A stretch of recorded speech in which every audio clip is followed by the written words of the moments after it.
we thought we need these woods.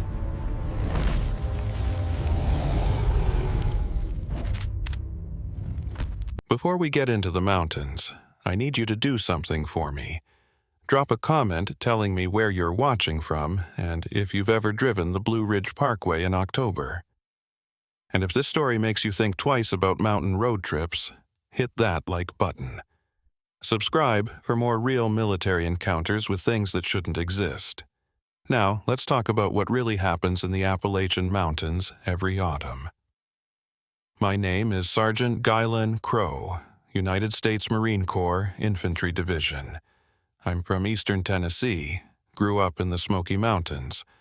I spent my childhood hiking these ridges with my grandfather. I know these mountains, I respect these mountains, and I thought I understood what lived in them. I was wrong. This happened in late October 2023. 10 Marines on a joint training exercise with the National Park Service, Blue Ridge Parkway Patrol, and Wilderness Navigation. The Parkway runs 469 miles through Virginia and North Carolina, connecting Shenandoah National Park to Great Smoky Mountains National Park. It's one of the most beautiful drives in America. Millions of tourists every year. Scenic overlooks, fall foliage, Appalachian vistas that take your breath away. But there's a reason certain sections of the parkway close every late October. There's a reason the Park Service schedules emergency maintenance during the same 2-week window every single year. There's a reason local Cherokee and mountain people avoid certain ridges when the leaves start falling. It's not maintenance, it's not weather, it's not road conditions, it's the migration. Our team assembled at Water Rock Knob, North Carolina, mile marker 451 on the parkway, elevation 5,820 feet. Our unit included Corporal James Rivera, Lance Corporal Ellie Paltrow, Private First Class David Martinez, Private Emma Kowalski, and 5 others, standard patrol team. Experienced, well-trained, we'd done wilderness exercises before. This should have been routine. Our civilian consultant was Jacob Dockery, 68 years old, Cherokee elder, 3rd-generation park ranger. His grandfather had worked these mountains in the 1920s, his father in the 60s and 70s. Jacob had been ranging the Blue Ridge for 46 years. If anyone knew these mountains, it was him. "You picked an interesting time for this exercise," Jacob said when we met him at the trailhead. He had the kind of weathered face that comes from decades in mountain sun and wind, eyes that had seen things. "How so?" I asked. "It's late October. The movement starts soon, usually mid to late October depending on the temperature. When the first hard frost hits the high peaks, they start moving." "What starts moving?" Jacob looked at the 10 of us. Young Marines in good physical condition, carrying modern equipment, confident in our training. "You're military. You've been briefed on local wildlife, I assume. Black bears, elk, wild boar, the usual mountain fauna." "Yes, sir. Standard wildlife awareness protocols." "Did they brief you on the others?" "Others?" Jacob pulled out a battered notebook. Leather cover worn smooth by decades of handling. He opened it to a page marked with a faded ribbon. My grandfather started keeping records in 1924. Observations of something he called the October movement. Creatures moving south through these mountains every autumn. Large bipedal creatures, moving in groups, following the same routes year after year. Migrating. Paltrow laughed. "Sir, are you talking about Bigfoot?" Jacob didn't smile. "I'm talking about what my grandfather observed, what my father observed, and what I've observed 46 times in my life. Every year, late October, they move through this section of the parkway. Coming down from the high peaks in Virginia and Tennessee, moving south toward the Georgia and Alabama foothills. Seasonal migration. just like caribou in Alaska or wildebeest in Africa, except these are 8 to 14 feet tall, weigh 500 to 1,000 pounds, and they don't stop for anything in their path. How many are we talking about? I asked, because I'm from these mountains, and I know that when old Cherokee rangers tell you something with that tone, you listen. My grandfather estimated 60 to 80 in his early years. My father counted higher numbers, maybe 90 to 100. Last year I counted 143. The population is growing, or more of them are using this particular corridor. Either way, the numbers increase every year. Martinez whistled. You're saying over 100 Bigfoot migrate through this area annually? I'm saying over 100 large bipedal primates migrate through this area annually. What you call them is up to you, but they're real, they're predictable, and they're dangerous if you get in their way. Not because they're aggressive, they're not, but because they're heavy and they're moving and they don't consider humans to be obstacles worth avoiding. Why hasn't this been reported? Kowalski asked. If there are hundreds of these things moving through a national park every year, why isn't it national news? Jacob looked at her steadily. It has been reported, many times, to the Park Service, to the Forest Service, to state wildlife agencies, and every time the response is the same. Close the parkway during the migration window, schedule it as maintenance, keep tourists away, and don't talk about it publicly. Because what would you do if you were the Park Service and you knew that every October a population of unknown primates migrates through one of the most visited scenic highways in America? Would you announce it? Create a media circus? Or would you quietly close the road for 2 weeks, let them pass through, and reopen once they're gone? He had a point. The government's response to unexplained phenomena has always been containment and denial, especially when public safety and tourism revenue are at stake. So, why are we here? I asked. If the Park Service knows about this, why schedule a marine training exercise during the migration window? Jacob closed his notebook. Because I requested it. I'm retiring next month. 46 years ranging these mountains. And I want someone official, someone credible, someone from outside the Park Service to witness what happens, to document it. Because maybe if enough people see it, maybe if enough witnesses come forward, we can stop pretending these creatures don't exist and start studying them properly, understanding them, protecting both them and the humans who share these mountains with them.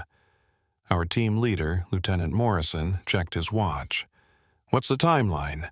When does this migration typically occur? First, frost on the high peaks usually triggers it. That happened 3 days ago at Mount Mitchell. They'll be moving now. Should start coming through this section sometime in the next 48 hours. You'll hear them before you see them, the rumbling, the sound of that many large creatures moving through dense forest. Trees falling, ground shaking. It's unmistakable. We set up base camp at a clearing near Graveyard Fields, about 5 miles from Water Rock Knob. Good visibility. Multiple exit routes. High ground with clear sight lines into the valleys below. If Jacob was right, we'd be able to observe the migration from a relatively safe distance. The first day was quiet. We ran standard patrol patterns, checked equipment, monitored radio frequencies, took soil and vegetation samples for the Park Service. Normal wilderness training. But I noticed things. Old signs that I'd grown up seeing in Tennessee mountains but never quite understood. Trees with bark stripped off at heights of 8 to 10 feet. Massive footprints in creek beds, 18 inches long, 5 toes, definitely not bear tracks. Rock formations that looked deliberate, stacked in ways that seemed unnatural, and an absence of normal wildlife. No deer, no birds. The forest was too quiet. "They've already left," Jacob said when I mentioned it. "Animals sense the migration coming. They clear out. Find other territory for a few weeks until it's safe to return. Only humans are stupid enough to stay." That night, October 23rd, the temperature dropped hard. Frost formed on our tents. The wind picked up, coming from the north, carrying the smell of deep wilderness and something else. Something musky. Animal, but not quite like any animal I'd smelled before. At 0300 hours, I was on watch. The moon was bright enough to see the ridgeline clearly, and that's when I heard it. A rumbling, deep, rhythmic, like distant thunder but constant, coming from the north. I woke Morrison.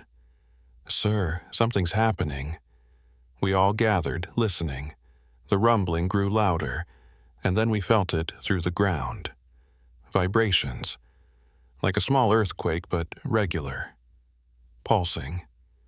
The rhythm of heavy footsteps, many, many heavy footsteps.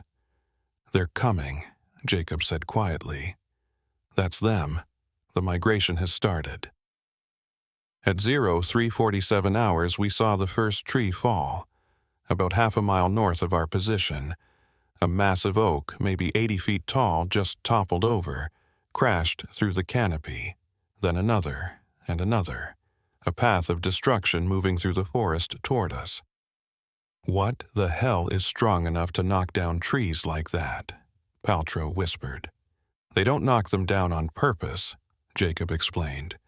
"But when you're 10 to 12 feet tall and weigh 700 pounds and you're moving through dense forest, you push through whatever's in your path. Saplings bend and break. Larger trees get damaged and fall later. The migration leaves a trail you can follow for weeks afterward." The rumbling got louder. The ground vibrations increased. And then, at 0412 hours, we saw the first one. It emerged from the tree line about 200 yards from our position, stepped out onto an open slope where moonlight illuminated it clearly. I'd seen Bigfoot before. Growing up in Tennessee, I'd had 2 distant sightings. Shapes moving through trees, figures that didn't quite match any known animal. But those had been brief, unclear, easy to dismiss as misidentified bears or imagination. This was different. The creature was massive. I'd estimate 12 feet tall, broad shoulders, long arms that reached past its knees, covered in dark brown hair that looked thick and shaggy in the moonlight. It moved upright, bipedal, with a rolling gait that covered ground quickly despite appearing unhurried. The head was conical, slightly pointed at the crown. No visible neck. The head seemed to sit directly on enormous shoulders. It paused, turned its head toward our camp. We all froze. Even from 200 yards, I could see its eyes reflect our camp lights. Yellow-green eye shine. It stared at us for maybe 10 seconds. Then it opened its mouth and made a sound. A vocalization. Low-pitched, resonant. Not a roar or a scream. More like a deep call. A signal. The sound carried across the valley, echoing off the ridges. And then it was answered. From the forest behind it, dozens of calls responded. Different pitches, different tones, high-pitched whoops, lower bellows, bark-like sounds. The forest came alive with vocalizations, communication. They were talking to each other. "That's the scout," Jacob said quietly. "The advance individual. He's telling the others it's safe to proceed, that the path ahead is clear." The scout Bigfoot continued moving. It walked across the open slope, moving south, following the ridge, and behind it, more emerged from the trees. First 1, then 3, then 6, then too many to count easily. They came in groups, family units, I realized. Adults flanking smaller individuals, juveniles that were maybe 6 to 8 feet tall, staying close to larger creatures I assumed were parents, and even smaller ones, infants or very young juveniles, maybe 4 to 5 feet tall, clinging to the backs of adult females. "Oh my God," Kowalski breathed. "There are babies. They're carrying babies." She was right. Several of the larger Bigfoot, females presumably, though it was hard to tell in the moonlight, had small ones on their backs. The infants clung with arms and legs wrapped around their mothers' torsos, exactly like gorillas or chimpanzees carrying young. The family groups moved together, coordinated. The larger males on the outside, creating a protective perimeter. Females and juveniles in the center. Elderly individuals, I could see some with grayer fur, moving more slowly, were also protected in the middle of the groups. This wasn't random. This was social structure, organization, intelligence. "How many?" Morrison asked. Jacob was counting, making marks in his notebook. "So far, 34. But this is just the beginning. The migration lasts all night. Sometimes into the next day. They move in waves, family groups spaced out, maintaining distance from each other." We watched in silence as more came, wave after wave, groups of 5 to 12 individuals moving steadily south along the ridge. Some walked upright the entire time. Others occasionally dropped to all fours when traversing steeper terrain, using their long arms for balance. At 05:23 hours, a group passed within 50 yards of our camp, close enough to see details clearly in our night vision scopes, close enough to smell them, that musky, almost earthy scent, close enough to hear them breathing, heavy, rhythmic breathing as they walked. One juvenile, maybe 7 feet tall, split from its group. Curious. It moved toward our camp, sniffing, investigating. "Nobody move," Jacob whispered urgently. "Don't make sudden movements. Let it investigate." The juvenile came within 20 feet of us. It was covered in reddish-brown fur, slightly lighter in color than the adults. Its face was flatter than I expected. Almost human-like in some features, but definitely not human. Large brow ridge, wide nostrils, expressive eyes that showed clear intelligence. It tilted its head, studying us, reached out one long arm toward Kowalski, who was closest. Its hand was enormous, fingers that looked almost human but much longer, with thick dark nails. Then an adult vocalized sharply, a command. The juvenile immediately withdrew, loping back to its family group. The adults surrounded it, herding it back into formation, and the group continued south. "That was a reprimand," Paltrow said. "The adult told it to get back in line." "Language," Jacob agreed. "They communicate, have social rules, discipline, everything you'd expect from intelligent social primates. By 0600 hours, as dawn started breaking, we'd counted 97 individuals, and they were still coming. The migration continued through the morning. We watched, documented, filmed everything. Morrison had 3 Marines running cameras, getting footage. This was unprecedented, potentially the most significant wildlife documentation in modern history. At 0843 hours, something changed. A massive Bigfoot emerged from the northern tree line, bigger than any we'd seen so far. I estimated 14 feet tall, maybe more, enormously muscled, covered in dark, almost black fur that had silver-gray patches on the shoulders and back, scars visible on its torso and arms, old injuries, long healed. "Alpha male," Jacob said. "Leader, the dominant individual. He usually comes through with the last wave, making sure all the family groups have passed safely before he moves on." The alpha moved differently than the others, more confident, more aggressive in its gait. It scanned the ridges, the valleys, constantly alert. Protective behavior, making sure no threats to the migration existed. It saw our camp, stopped, stared directly at us, And this time, the intelligence in those eyes was unmistakable. It wasn't looking at us like an animal looks at humans. It was evaluating us, calculating, deciding if we were a threat. Morrison slowly raised his hand in a non-threatening gesture. No weapons, no aggression. The Alpha watched for maybe 30 seconds, then it vocalized. A deep, resonant sound that I felt in my chest. Not threatening, more like acknowledgement. It had seen us. It knew we were there, and it was allowing us to witness the migration. Then it continued south, following the path the others had taken.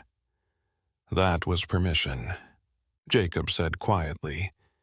The Alpha just gave us permission to observe. As long as we don't interfere, as long as we don't threaten, we're allowed to watch. By 1100 hours, the migration had passed our position.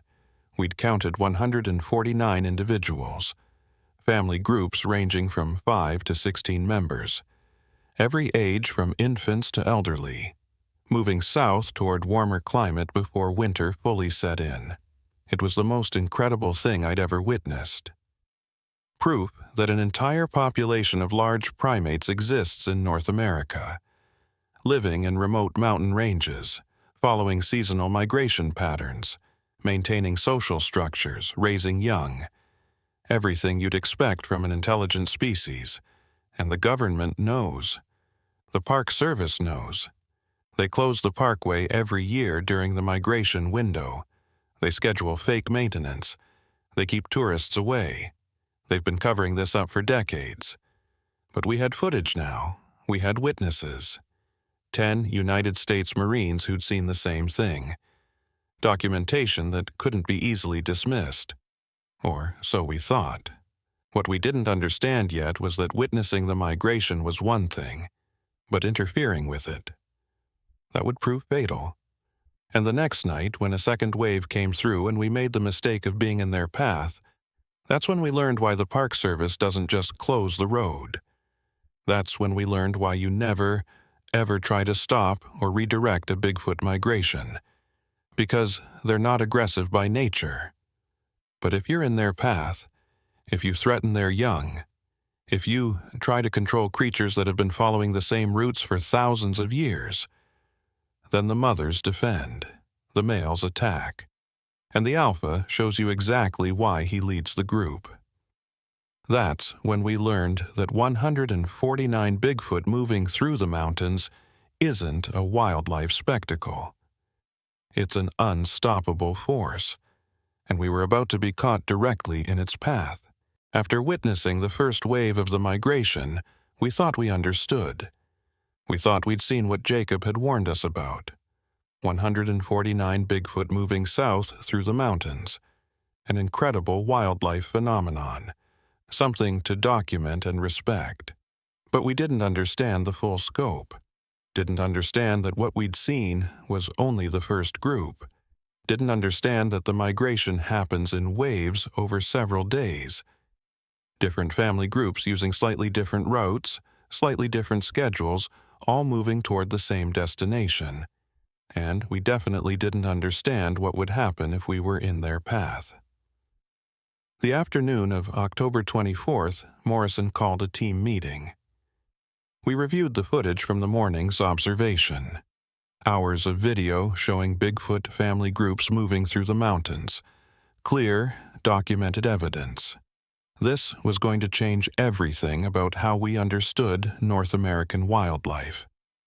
"We need to get this to command," Morrison said. "This is beyond our training exercise. This is a significant scientific discovery. We should extract, report, and let the proper authorities handle documentation." Jacob shook his head. The proper authorities have known about this for decades. The Park Service, the Forest Service, state wildlife agencies, they all know, and they've all agreed to keep it quiet. Your footage will be confiscated, classified. You'll be ordered not to discuss it, and this will continue being covered up. "Then what do you suggest?"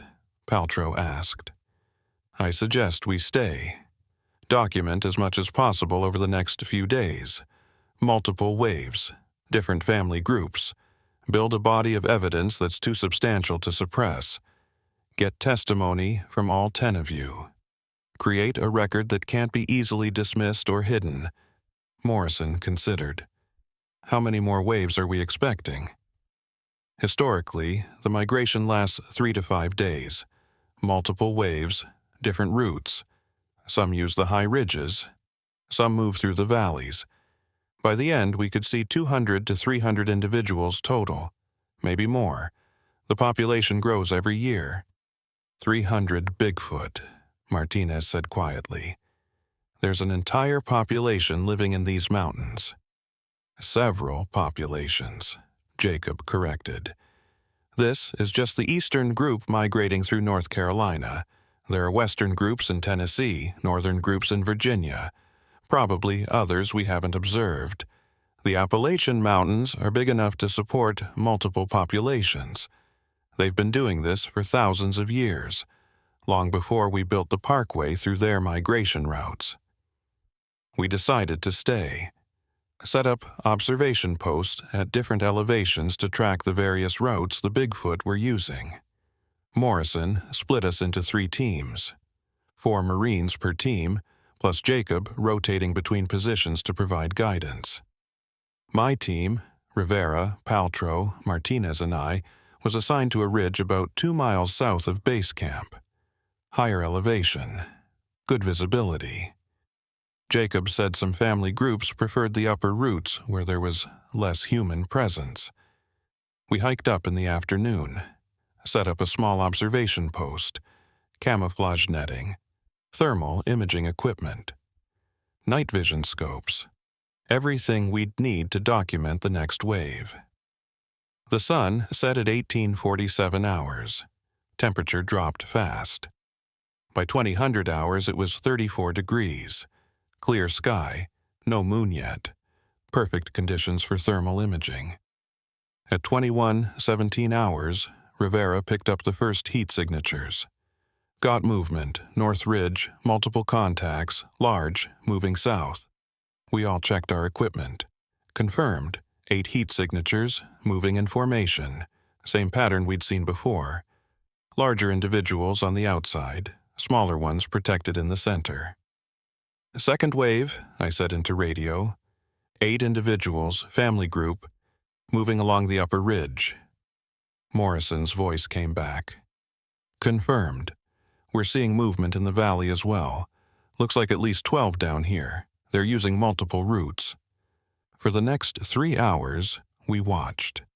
Documented, counted. By 2300 hours, we'd observed 43 individuals using the upper ridge route. Family groups of varying sizes, all moving steadily south. No deviation from their path.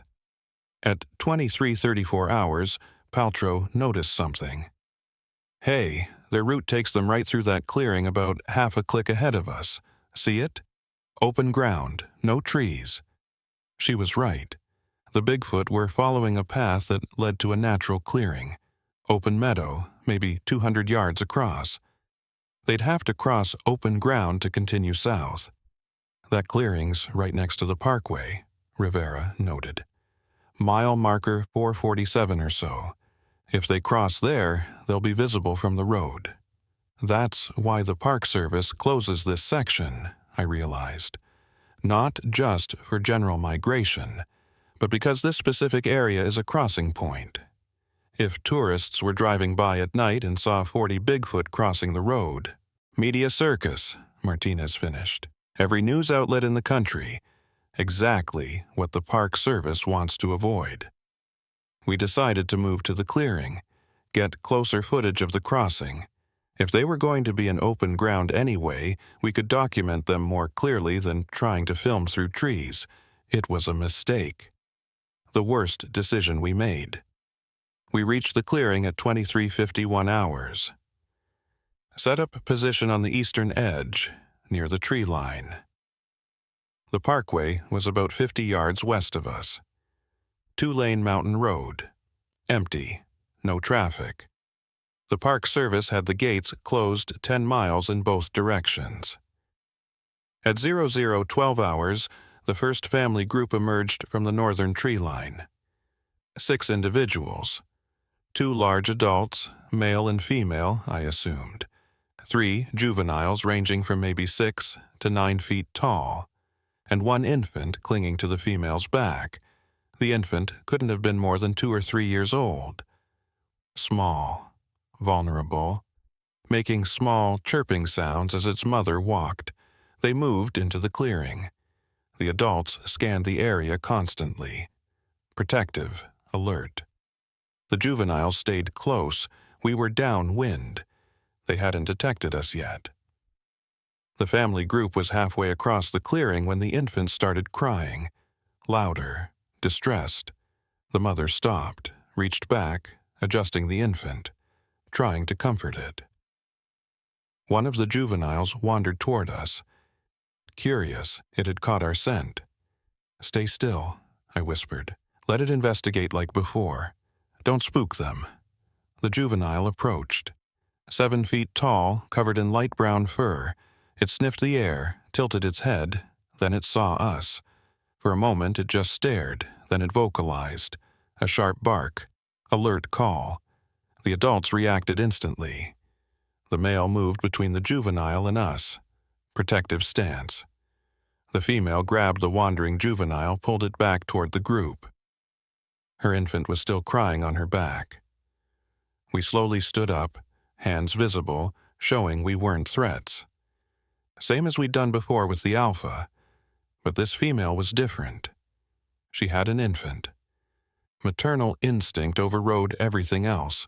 She vocalized, loud, aggressive, a sound I can only describe as a roar mixed with a scream, warning us, telling us to back off. "Easy," I said quietly. "We're not threats. We're just..." The male charged, not a full attack, a bluff charge. He rushed forward about 20 feet, then stopped, slammed his fists on the ground, vocalized, showing his size, his strength, warning us that he could and would fight if we threatened his family. We backed up, hands raised, moving slowly towards the tree line, giving them space. The family continued across the clearing, hurried now, the female carrying her still crying infant. The juveniles clustered close, the male walking backward, keeping himself between us and his family. Defensive behavior, exactly what you'd expect from an intelligent primate protecting its young. They disappeared into the southern tree line. We breathed. "That was close," Paltrow said. "We spooked them, got too close to the infant." "Noted," I replied. "We stay farther back. Give them more space." At 0034 hours, another family group emerged. Larger this time. 11 individuals. 3 adult males. 4 adult females. 4 juveniles of various sizes. They moved into the clearing, and that's when we realized our mistake. We weren't far enough back. We were still between them and their southern route, still in their path. The lead male saw us immediately. Stopped. The entire group stopped behind him. He vocalized. Different sound than before, deeper, more resonant, not aggressive, more like annoyance. We were in the way. We were an obstacle in their migration route. "Back up," I ordered. "Get out of their path. Move east." We shifted position, moving away from the tree line they were heading toward, giving them clear access to their route. The lead male watched us, waited until we'd moved sufficiently far. Then he continued forward, leading his family group across the clearing. But the third male in the group, younger, maybe less experienced, didn't like us being close. As the group passed our position, he veered toward us, aggressive posturing, trying to drive us farther away. "Nobody move," I said. "Let him posture. He'll rejoin his group." But one of the juveniles got curious. Just like before. It separated from the group, approaching us. And its mother, one of the adult females, panicked. She rushed toward us, not attacking, but retrieving her juvenile, grabbing it, pulling it back. But in her panic, she was moving fast. 700 pounds of primate charging at us, even without aggressive intent, was terrifying. Rivera, reacting on instinct, raised his rifle, not aiming, just defensive positioning. Every adult Bigfoot in the group saw the weapon, and they all vocalized at once. Warning calls, threat responses. The entire clearing erupted with sounds. "Lower your weapon," I shouted. "Rivera, lower it now." He did, but the damage was done. The family group perceived us as threats. They formed a defensive circle around the juveniles. The 3 adult males positioned themselves facing us. Aggressive posture, ready to fight. Behind them, we could see movement in the northern tree line. More heat signatures. Another family group was coming, and another behind them. The next wave of the migration was arriving. Dozens more Bigfoot entering the clearing. And we were in the middle of it. "We need to extract," Paltrow said. "Get out of the clearing now." We started moving slowly, backing toward the eastern tree line, trying not to trigger a charge. But the second family group was entering the clearing from the north. 8 individuals. They saw the first group in defensive posture, saw us, and they added their vocalizations to the chorus. Alert calls spreading through the migration. More groups emerged. The clearing was filling with Bigfoot. 20, 30, 40, all of them sensing threat, all of them reacting to our presence. "Move faster," I ordered. "Double time to the tree line. Go!" We ran. Not panicked sprinting, but fast tactical movement. Getting out of the clearing, getting out of the path. Behind us, the Bigfoot continued vocalizing, communicating, coordinating, and then they started moving. All of them resuming their migration, moving south across the clearing. But there were so many now, and they were moving faster, agitated, and some of them were moving in our direction, not chasing us specifically, just following their route, which happened to intersect with our position. We reached the tree line. I looked back. 50, maybe 60 Bigfoot were crossing the clearing now, moving in a mass, family groups blending together, a river of massive primates flowing south, and they were spreading out using the full width of the clearing. Their path covered everything. "Climb," I shouted. "Get off the ground." We scrambled up trees, using low branches, getting 8, 10 feet up, high enough to be out of their path, hoping they'd pass beneath us. The first Bigfoot reached our tree line. They passed under us. Some looked up, seeing us in the trees, vocalized. But they didn't stop, didn't climb after us. They just continued moving south, driven by migration instinct, following routes their ancestors had followed for thousands of years. It was like watching a stampede, except these weren't mindless animals. These were intelligent beings, moving with purpose, mothers protecting infants, males guarding the group, juveniles staying close to adults. Social structure maintained even in movement. From my position in the tree, I watched them pass, wave after wave. Family groups that had been spread out were now compressed together because we'd agitated them, caused them to bunch up, move faster, and that's when I realized someone was missing. "Where's Martinez?" I called out. Paltrow pointed down. He was right behind me. Oh God. I looked where she was pointing, down on the ground, 50 yards south of our position. Martinez was there.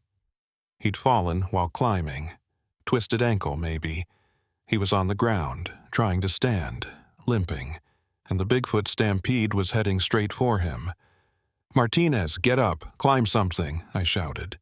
He tried, grabbed a sapling, started pulling himself up. But his injured ankle couldn't support his weight. He fell. The first Bigfoot reached him. A large male, maybe 10 feet tall. It saw Martinez on the ground. It tried to avoid him, stepping sideways. But there were others behind it, more Bigfoot, all moving in the same direction, compressed together by the narrow tree-lined path. Martinez tried to roll out of the way, but there were too many of them, moving too fast. I saw a massive foot come down, not deliberately, not attacking. The Bigfoot probably didn't even see Martinez clearly in the darkness. It was just walking, following its migration route. The foot landed on Martinez's chest. 700 pounds of weight, concentrated on one boot-sized impact point. I heard ribs crack from 40 yards away. Martinez screamed. The Bigfoot stepped off immediately, startled by the sound. But the damage was done. Martinez was down. Not moving right, injured badly, and more were coming. Dozens more, all following the same path. I dropped from my tree. Rivera and Paltrow were right behind me. We ran toward Martinez, trying to reach him before the next Bigfoot did. A female saw us running. Interpreted it as aggression. She roared, moved to intercept us, protecting the migration route. "We're not attacking," I yelled. Useless. She didn't understand English. Didn't care. We were threats moving fast toward the group. She swung at Rivera. Massive arm. He ducked. Her fist missed his head by inches. Hit a tree instead. The tree shook. Bark exploded off the trunk. "Fall back," I ordered. "We can't reach him. Fall back." We retreated, watched helplessly as more Bigfoot passed through that corridor, stepping over Martinez, around him when they saw him. But there were so many, moving in semi-darkness. Some didn't see him in time. Another foot came down, on his leg this time. I heard the femur snap. Martinez was trying to crawl now, trying to get out of the path, but he was too injured, too slow. A juvenile stumbled over him, not meaning to. Just young, moving with the group, not watching the ground carefully. It fell. Its mother helped it up. They continued moving. For 5 more minutes, we watched the migration pass through that corridor. Watched Martinez get stepped on, stumbled over, accidentally trampled by creatures that probably didn't even realize they were hurting him. They weren't being cruel, weren't being deliberately violent. They were just migrating, and he was in their path. By the time the last Bigfoot passed through, Martinez wasn't moving anymore. We ran to him. Paltrow immediately started first aid, checking vitals, but it was bad, really bad. Crushed ribs, punctured lung, broken femur, internal bleeding, multiple impact injuries. "We need medevac," Paltrow said. "Now. He's not stable. He needs a hospital." I radioed Morrison. "We have a casualty. Martinez down. Trampled by migration. Need immediate evacuation. Position is static." The radio was dead, damaged during our scramble up the trees. Rivera tried his radio. Also dead. Something about the electronics. Maybe the fall, maybe something else. But we had no communication with the rest of the team. "I'll run back to base camp," Rivera said. "Get Morrison. Get help. You two stay with Martinez. Keep him stable." He ran. Disappeared into the darkness. Paltrow and I worked on Martinez, stopped the external bleeding, stabilized his leg as best we could, monitored his breathing. It was shallow, ragged. He was going into shock. "Stay with us, Martinez," I said. "Help's coming. You're going to be fine." He coughed, blood on his lips. "Wasn't their fault. I was in the way. Don't talk. Save your strength."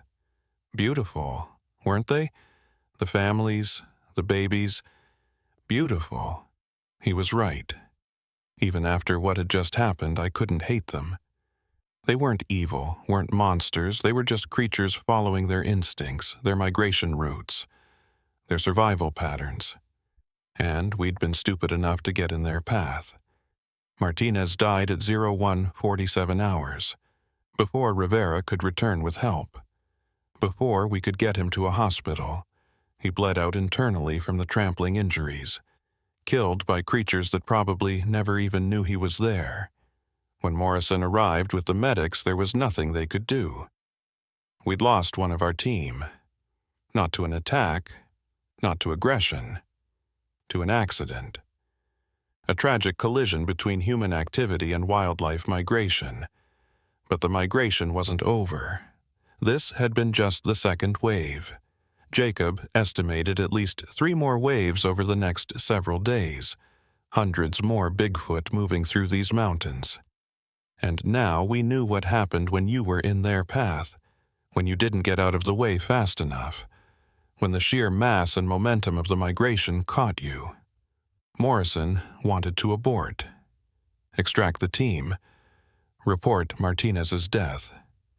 But Jacob convinced him to stay, to continue documenting, to make sure Martinez's death meant something, that it provided evidence for why these migrations needed to be protected, why the parkway needed to stay closed during October, why humans needed to respect these creatures' ancient roots. So we stayed. We documented. We watched wave after wave of Bigfoot migration. And we learned that they weren't just moving through the mountains. They owned these mountains, had owned them for thousands of years, and we were the visitors in their territory, the obstacles in their path. And when the Alpha returned with the final wave, when he found out that his migration had killed a human, that's when we learned what happens when you not only block the path, but actually cause death during the migration. That's when we discovered that protective behavior goes both ways. The Alpha protects his family groups from threats, and if humans are perceived as that threat, then the Alpha doesn't just avoid you, he eliminates you. We buried Martinez temporarily at base camp, wrapped him in a tarp, said words over him. Morrison radioed command. Our communications were back up after we returned to camp, and reported the casualty. Described it as a training accident. Didn't mention Bigfoot. Not yet. Command ordered us to extract immediately. Morrison refused. Sir, with respect, we're documenting something unprecedented here.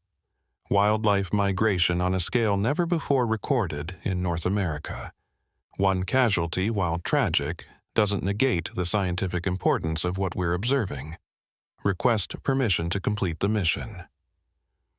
There was a long pause, then, you have 48 hours. Document what you can, then extract with all evidence and remains. And Sergeant Morrison, this better be worth a Marine's life. It will be, sir. Crow out. Jacob sat apart from the group, staring at Martinez's wrapped body. This is my fault, he said quietly. I brought you here. I wanted witnesses, I wanted documentation, and now a young man is dead. It's not your fault, I told him. Martinez knew the risks. We all did. This is wilderness training. Accidents happen. This wasn't an accident. This was humans interfering with a natural migration. We got in their path. We spooked them. We caused them to compress together and move faster. If we'd stayed at a safe distance like I initially recommended, then we wouldn't have the footage we have now. The close-up documentation, the evidence of family structure, infant care, social coordination. What we got is invaluable. Martinez would have wanted this mission to continue. I believed that. Martinez had been passionate about wildlife, had talked about becoming a park ranger after his service. He would have been amazed by what we'd witnessed, would have understood the importance of documenting it. The third wave came through on the night of October 25th. We maintained much greater distance this time. Observed from elevated positions. No ground-level proximity. No blocking of migration routes. We counted 73 individuals in the third wave. Multiple family groups using both the high ridge routes and the valley corridors. Same patterns as before.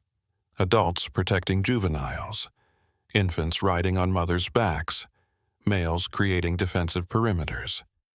But this wave moved differently, more cautious, more alert.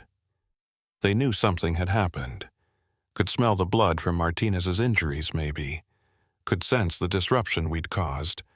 They vocalized more frequently, stayed tighter in formation. The adults were more aggressive in their protective behaviors. "They know," Jacob observed. "They know one of them injured a human. They're being more careful, more defensive." "Do they understand death?" Paltrow asked. "Do they know Martinez died?" "I think they understand injury, understand threat. Whether they conceptualize death the way we do, I can't say. But they know something went wrong, and they're adjusting their behavior accordingly." At 05:23 hours, we observed something we hadn't seen before. Two family groups met at a crossing point. Instead of passing each other separately, they stopped. The adults vocalized back and forth, communication. Then, several of the adults approached each other, touched hands, embraced, social bonding behavior. "They're sharing information," Jacob said, telling each other about the threat, about us, warning the other groups. After about 5 minutes, the two family groups separated, continued their migration. But the second group immediately became more cautious, more alert. They'd been warned. Information had been transferred. "Intelligence," Morrison said quietly. "Communication, information sharing. These aren't just animals following instinct. They're thinking, planning, warning each other." By dawn, the third wave had passed. 73 more documented. Total count so far, 265 individuals. "How many more?" Morrison asked Jacob. "Usually, the migration ends with the fourth or fifth wave. The final wave is always led by the alpha, the dominant male. He comes last to ensure all the family groups have passed safely, and he's always alone, or with just one or two other large males, the guardians of the migration." "The same alpha we saw on the first day?" "Yes. He'll come through this section tomorrow night, probably, and he'll know something happened here. He'll smell the blood, sense the disruption, and he won't be happy." "What does not happy mean for a 14-foot Bigfoot?" Jacob looked grim. "It means we need to be very, very far away from the migration route when he comes through. Because if he perceives us as a threat to his groups, if he thinks we're hunting them or trying to harm them, he'll eliminate that threat permanently." Morrison called another team meeting. "We have enough documentation. Over 260 individuals recorded, hours of footage, testimony from 10 witnesses. We've accomplished the mission. I recommend we extract tonight. Be gone before the final wave." "No," I said. Everyone looked at me. "We need to see the alpha. We need to document the leader. The full scope of the migration from first scout to final guardian. That's the complete picture. That's what makes this scientifically valuable. If we leave now, we have an incomplete record." "Crow, a Marine, died, and his death matters more if we complete what we started, if we document everything. The alpha is the key to understanding their social structure, their hierarchy, their intelligence. We can't leave without seeing him." Morrison studied me. "You want to risk more lives to get footage of one more Bigfoot?" "I want to make sure Martinez's death contributed to the most comprehensive documentation of an unknown species ever compiled." "Yes, sir." After a long silence, Morrison nodded. "We'll stay, but we maintain maximum distance. No ground-level observation. We watch from elevated positions at least 500 yards from the migration route. At the first sign of aggression, we extract immediately." "Agreed?" "Agreed." The fourth wave came through on the afternoon of October 26th. Unusual timing. The others had all moved at night. But this group came in daylight, 41 individuals, smaller family groups, some lone adults. They moved faster than the previous waves, more urgent, like they were hurrying to catch up with the main migration. We observed from a ridge nearly a mile away. Using telephoto lenses and high-powered scopes, we could see them clearly but were far enough away to pose no threat. These Bigfoot looked different. Leaner. More scarred. Older, I thought. Maybe stragglers who moved slower. Or individuals who'd stayed behind to guard the territory until the main groups had passed. Either way, they were moving with purpose. Driven to rejoin the larger population. By 1800 hours, the fourth wave had passed. 41 more. Total count, 306 individuals. That's more than I've ever counted, Jacob said. The population is definitely growing, or more groups are using this corridor. Either way, there are more of them than we realized. Night fell. We maintained our elevated position, waiting for the final wave, for the Alpha. At 22:34 hours, Morrison's radio crackled. It was Lieutenant Kowalski, stationed at a southern observation post. Movement detected, southern approach, large heat signature, coming from the wrong direction. Wrong direction? Morrison replied. What do you mean? The migration moves south. The signature is coming from the south, moving north, back along the migration route, retracing the path. Silence, as we all understood what that meant. The Alpha, Jacob said. He's coming back. He's checking the route, making sure all his groups made it through safely, investigating the area where something went wrong. And we were still here, still in the area, still near the route where Martinez had died. Extract now, Morrison ordered. All teams, rendezvous at base camp, we're leaving. Move fast but quiet. Don't draw attention. We started moving, packing up equipment, preparing to hike back to base camp. We had maybe an hour before the Alpha would reach our area. At 22:51 hours, Kowalski radioed again. He's moving faster, much faster than the migration groups. He's running, and there are 3 more with him. 4 total, all large, all moving fast. They're not following the migration route. They're cutting across terrain, heading straight for the area where Martinez was injured. They know, Jacob said. They smell the blood, sense the disruption.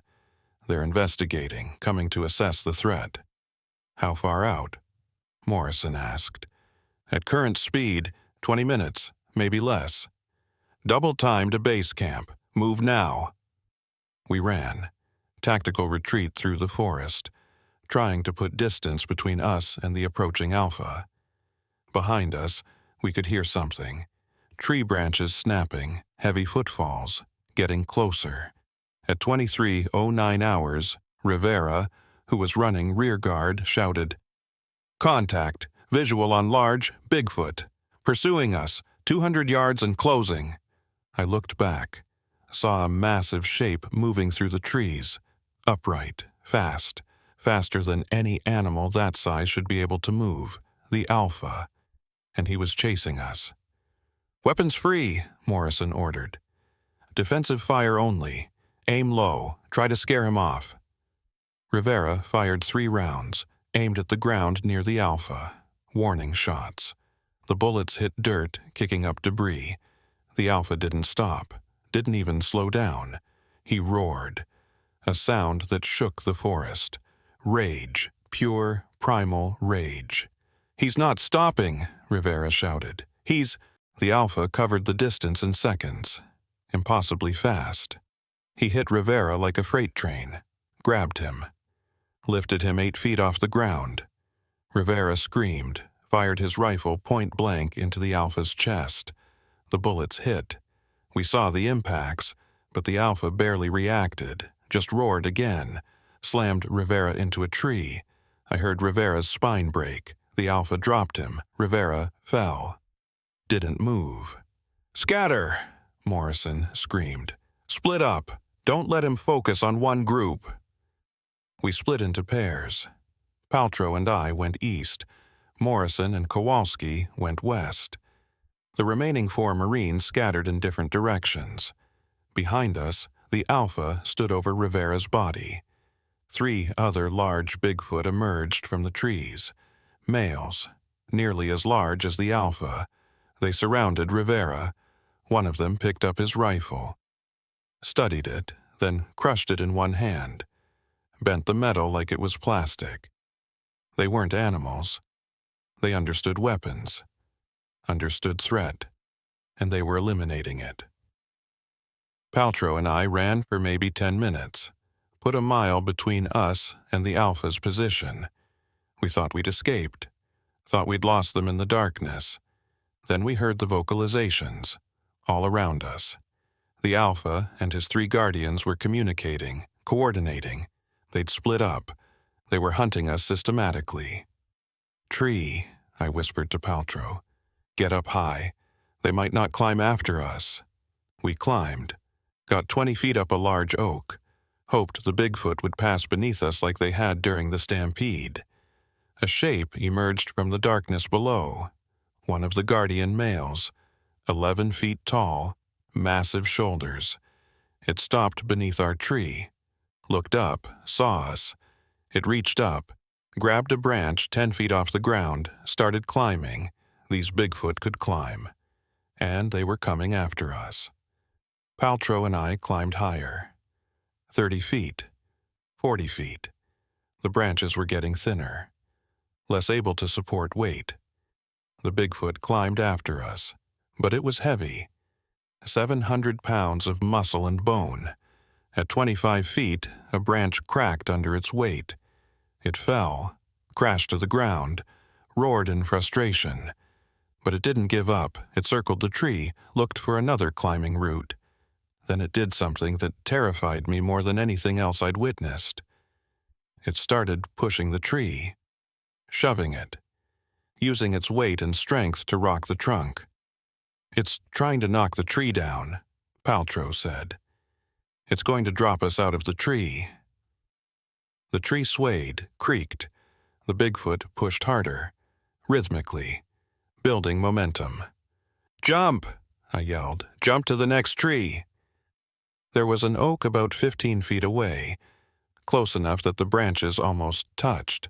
Paltrow went first, leapt across the gap, made it, grabbed a branch on the other tree. I followed, jumped. My hand caught a branch. I swung, pulled myself up. Behind us, the Bigfoot continued pushing our original tree.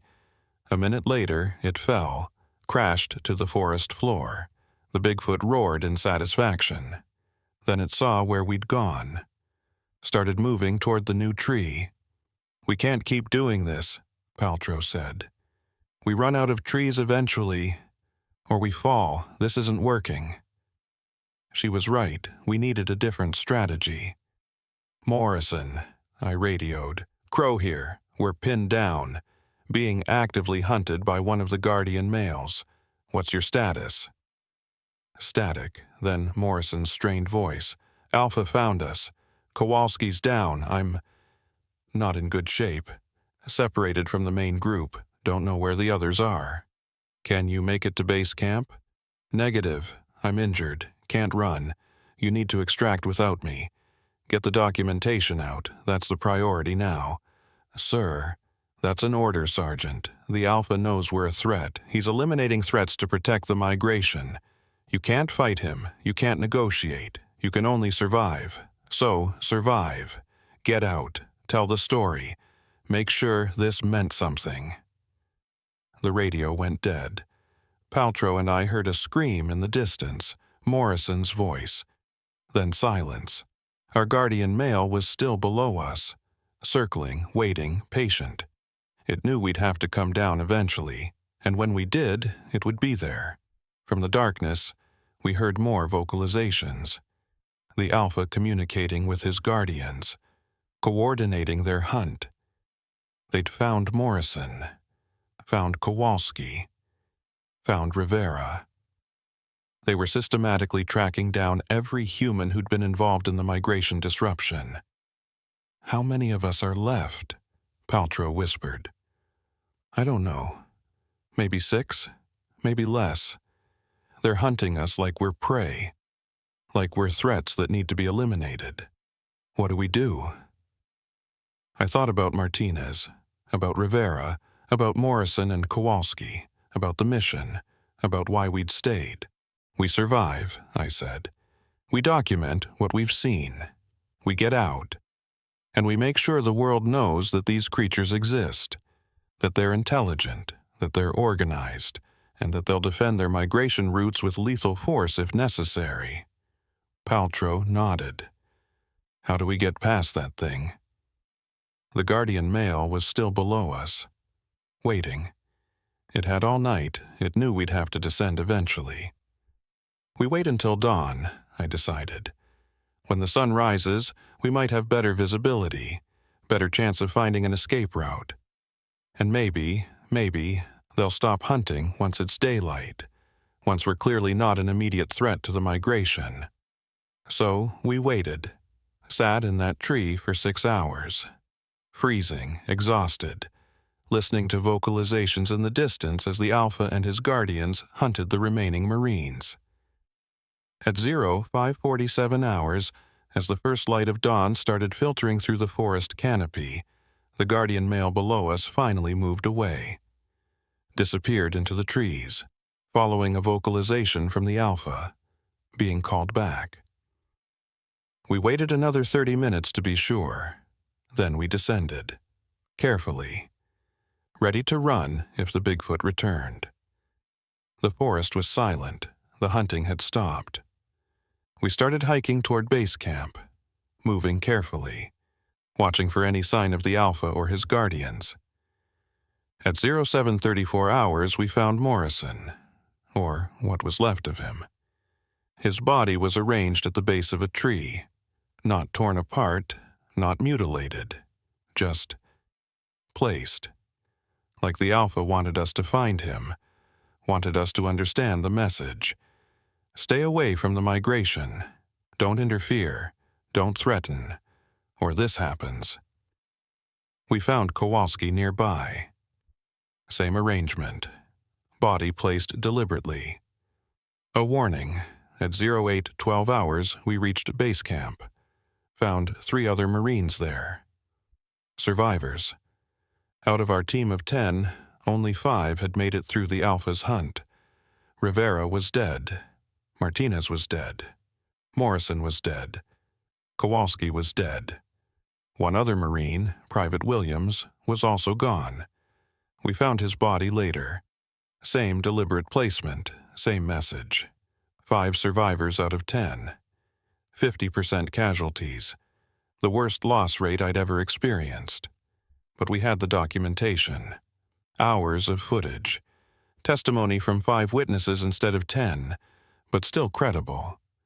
Evidence of the most significant wildlife discovery in modern history. And we had learned something crucial. These creatures weren't just wildlife. They were a people, a society, a culture with laws and territories and the intelligence to defend both. The Alpha had sent a clear message, written in the bodies of 5 Marines. The message was simple. This is our migration route. Has been for thousands of years. Stay out of our way.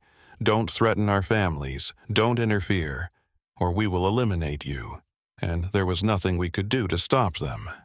Nothing we could do to fight back. Because you can't fight 300 intelligent primates who own these mountains and have been defending them since before America existed. All you can do is respect them, avoid them, and let them pass through. That's the truth the government doesn't want you to know. That's why the parkway closes every October. That's why certain sections are marked maintenance, because the migration happens every year. And if you're in the way when it does, you don't matter to them. They'll walk over you, around you, or through you. And if you fight back, if you threaten them, the Alpha will hunt you down, just like he hunted us. We extracted from Blue Ridge Parkway on October 27, 2023. 5 survivors out of 10 Marines. We carried out Martinez's body, recovered Morrison, Kowalski, Rivera, and Williams from where the Alpha had left them, loaded them into body bags, brought them home. The official report called it a training accident. Severe weather conditions, difficult terrain, multiple casualties due to falls, exposure, and wildlife encounters. Black bears were mentioned. Wild boar, natural hazards of wilderness training. Bigfoot was never mentioned in any official documentation.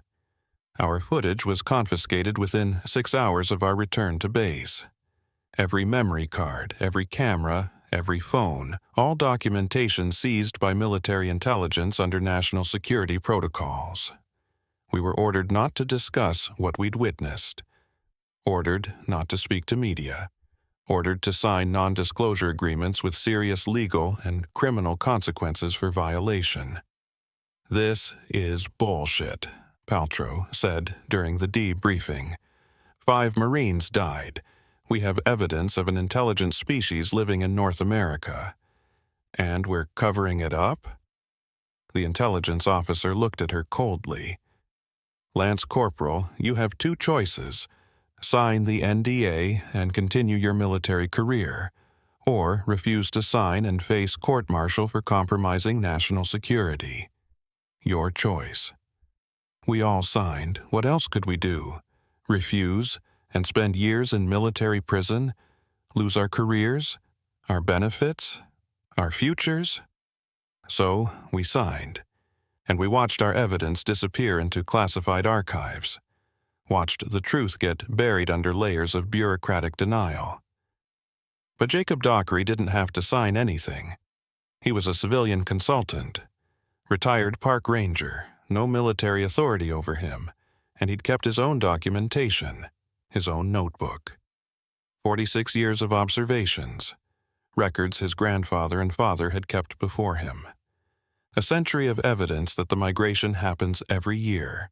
3 weeks after the incident, Jacob contacted me. Burner phone. Encrypted message. "Meet me at coordinates I'll send. Come alone. Bring nothing electronic." I met him at a diner in Asheville, North Carolina. A small place, off the highway. The kind of restaurant that doesn't have security cameras. Jacob slid a folder across the table. Copies of everything. My grandfather's notes.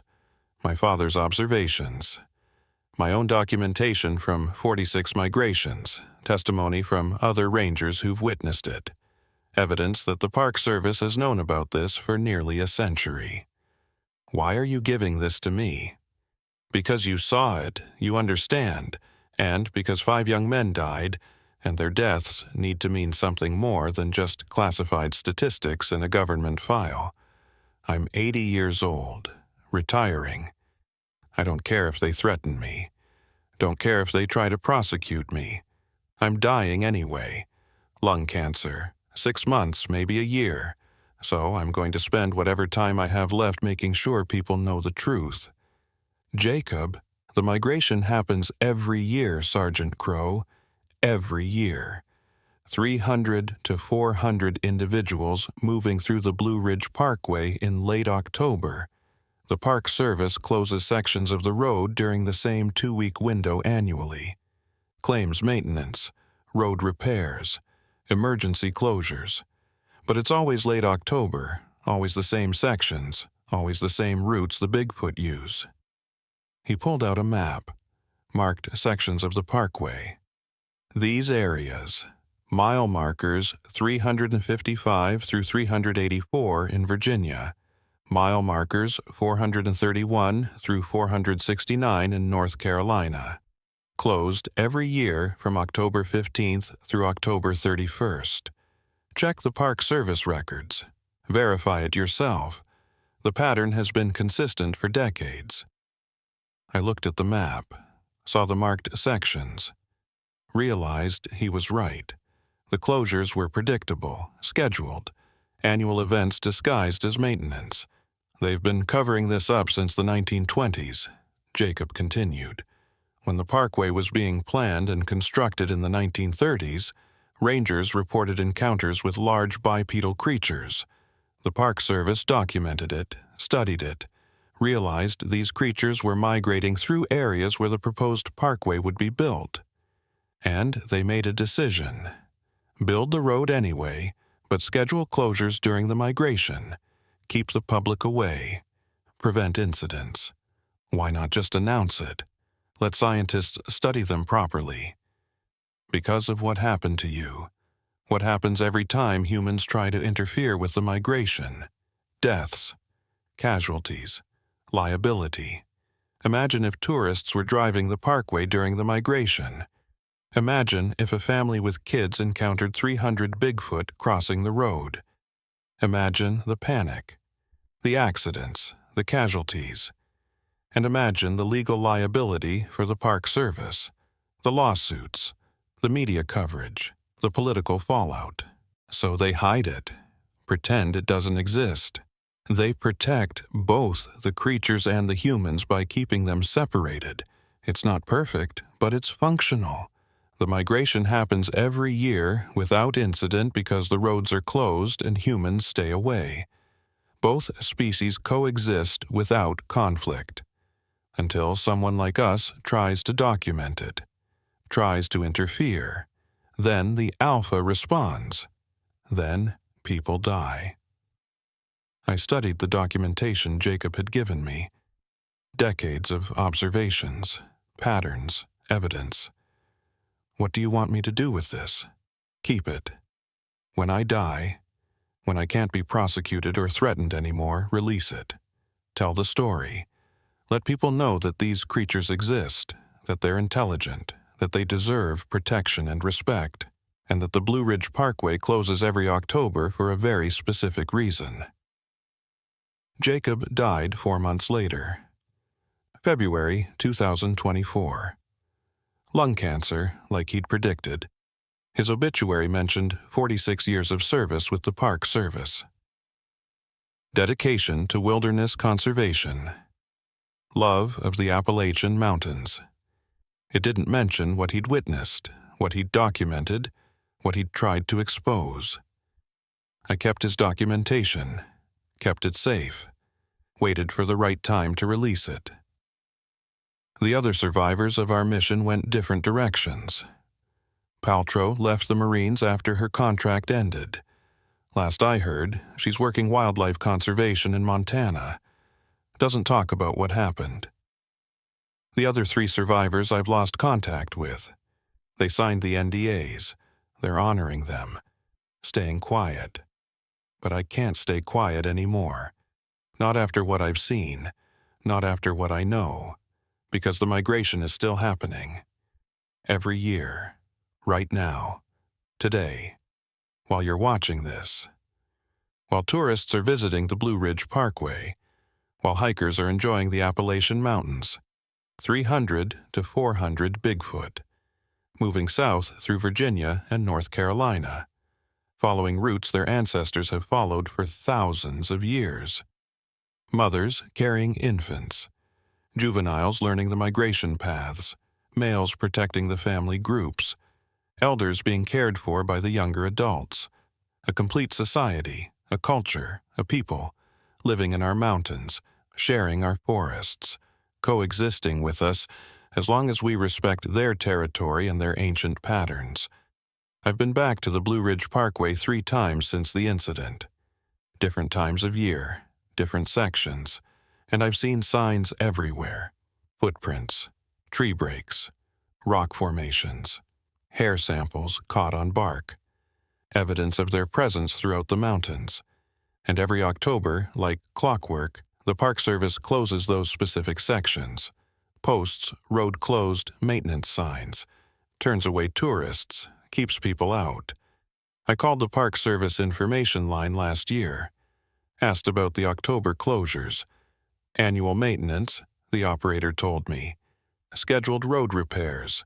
We close certain sections every October to repave and maintain the infrastructure. Every year? Same sections? Same dates? Yes, sir, routine maintenance schedule.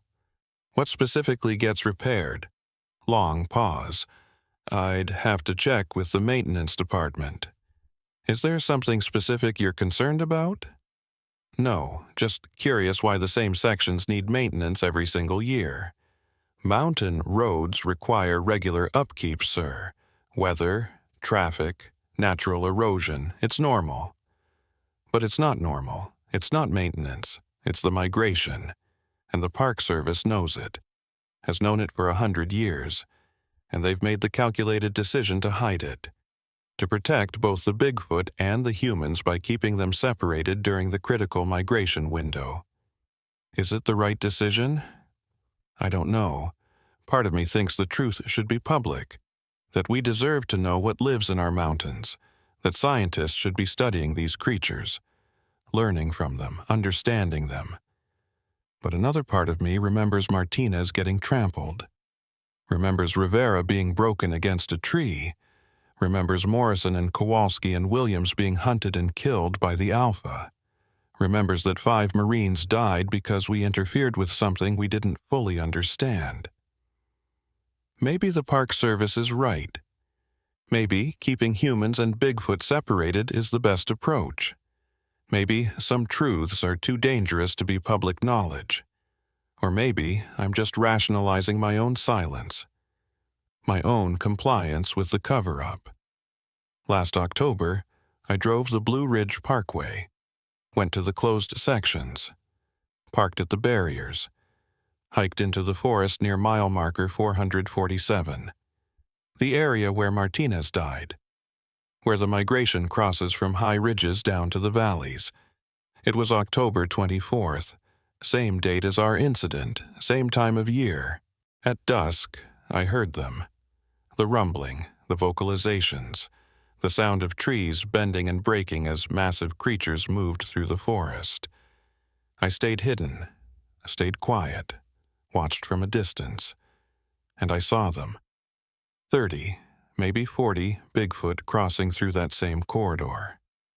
Family groups, mothers with infants, juveniles playing, males guarding the perimeter. The migration was happening exactly as Jacob had documented, as his father had documented, as his grandfather had documented. Annual, predictable, consistent. These creatures aren't random anomalies, aren't isolated individuals. They're a population, a breeding population, hundreds of individuals moving through established routes on predictable schedules. And they've been doing this for longer than we've been watching, longer than we've been recording, probably longer than humans have lived in North America. This is their land, their territory, their migration. We're the visitors, the newcomers, the species that built roads through their ancient paths and then acts surprised when they keep using those paths. As I watched them pass through that October evening, I saw the Alpha, the same one, I think, who'd hunted us, 14 feet tall, silver-gray patches on dark fur, scars on his torso, moving with the confidence of a leader who's protected his people for years, maybe decades. He stopped, looked in my direction. I was 500 yards away, hidden behind trees. No way he should have detected me. But he knew. Somehow, he knew I was there, watching, observing. He stared in my direction for maybe a minute. Then he vocalized. Not aggressive, not threatening, just acknowledgement. He knew I was there, and he was allowing me to watch. As long as I didn't interfere, didn't threaten, didn't get in the way, then he continued moving, leading the final wave of the migration south, protecting his family groups, ensuring they all made it safely through their annual journey. I stayed until they were gone, until the forest was silent again, until the only evidence of their passage was broken branches and massive footprints in the mud. And I understood why Jacob had dedicated his life to documenting this, why he'd risked prosecution to preserve the truth, why he'd wanted witnesses who would remember and tell the story, because this isn't just about unknown animals. This is about intelligent beings, people, in their own way, with culture and family and territory and laws, living alongside us, sharing our world, deserving the same respect and protection we'd give any other intelligent species. And we're failing them by denying they exist, by covering up evidence, by prioritizing tourism and economics over truth and conservation. The Bigfoot migration is real, happens every year. 300 to 400 individuals moving through the Blue Ridge Parkway in late October, and the government knows. The Park Service knows. Local rangers know. Appalachian people know. Everyone knows except the public. Except the tourists. Except the people who have a right to know what shares these mountains with them. I'm violating my NDA by telling you this. I'll probably face legal consequences. Maybe criminal prosecution, maybe prison. But 5 Marines died. Jacob Dockery spent his life documenting this. Generations of rangers and mountain people have witnessed it. And the truth needs to be told. If you're planning to visit the Blue Ridge Parkway, check the closure schedules. If certain sections are closed in late October, understand why. It's not maintenance. It's the migration. If you're hiking in the Appalachian Mountains in autumn, and you hear rumbling in the distance, hear vocalizations that don't match any known animal, see trees falling in a path moving steadily south, get out of the way. Get to high ground. Watch from a distance if you must. But don't interfere. Don't block their path. Don't threaten. Because the alpha is still there. Still protecting his family groups. Still defending the migration routes. And he will eliminate threats. Just like he eliminated 5 Marines who made the mistake of getting too close. These creatures aren't monsters, aren't evil. They're just protecting what's theirs. Their territory, their families, their ancient migration patterns, and they've been doing it successfully for thousands of years.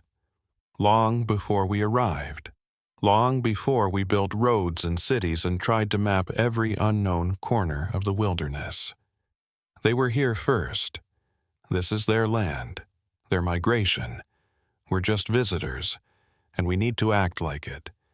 The Blue Ridge Parkway will close again this October. Same sections, same dates, same maintenance excuse, and 300 to 400 Bigfoot will move south through those mountains. Mothers carrying infants. Juveniles learning the routes. Males protecting the groups. The alpha leading the final wave. It happens every year. Will keep happening every year, with or without our acknowledgement, with or without our documentation, with or without our permission. Because this isn't our migration to control. It's theirs. And all we can do is stay out of the way, respect their territory, honor their roots, or face the consequences, like we did, like 5 Marines learned the hard way. The migration is real. The Bigfoot are real. The alpha is real. And they're not going anywhere. These mountains are their home, have been for longer than recorded history, will be long after we're gone. So if you're driving the Blue Ridge Parkway next October and you see those closure signs, understand what's really happening. It's not maintenance, it's not road repairs, it's not random scheduling, it's the migration, and you need to stay away, for your safety, for theirs. Because the alpha is watching, always watching, protecting his family groups, defending the ancient roots. And if you get in the way, if you threaten what he protects, he won't hesitate, just like he didn't hesitate with us. The migration continues every year, every October, 300 to 400 strong, moving through our mountains, following paths older than America, and we can either respect that or we can die trying to stop it. The choice is ours. But the migration never stops.